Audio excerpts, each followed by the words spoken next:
Hello అండి. ఇవాళ పిల్లలకి ఇచ్చే బాలామృతం పిండితో మనం తియ్యని వడలు చేసుకుందాం.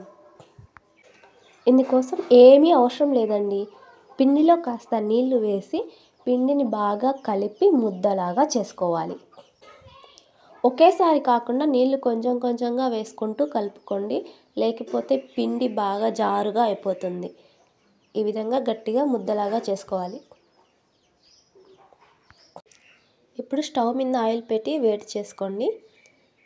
వడలు ఒత్తుకోవడానికి కింద ఏదైనా గిన్నె కానీ లేకపోతే ఏదైనా బండ కానీ తీసుకొని ఈ విధంగా ఉంటగా పిండిని తీసుకొని దాని మీద పెట్టి బాగా ప్రెస్ చేసి వడలాగా ఒత్తుకోవాలి. ఇలా ఒత్తుకున్న తర్వాత దీనికి మధ్యలో హోల్ని పెట్టుకొని ఇప్పుడు ఈ వడని తీసుకొని ఆయిల్లో వేసుకొని ఫ్రై చేసుకోవాలి.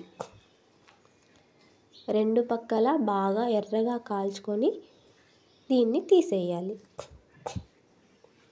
ఈ విధంగా కాలిన తర్వాత దీన్ని ఆయిల్లో నుంచి తీసి పక్కన ఒక గిన్నెలో వేసుకోవాలి. అంతే, ఈ ప్రాసెస్ని రిపీటెడ్గా చేసుకోవాలి. అంతే అండి. ఇలా పిల్లలకి ఇచ్చే పాలపిండిని వేస్ట్ చేయకుండా మనం చాలా టేస్టీగా వడలు ప్రిపేర్ చేసుకొని తినొచ్చండి. Thank you for watching.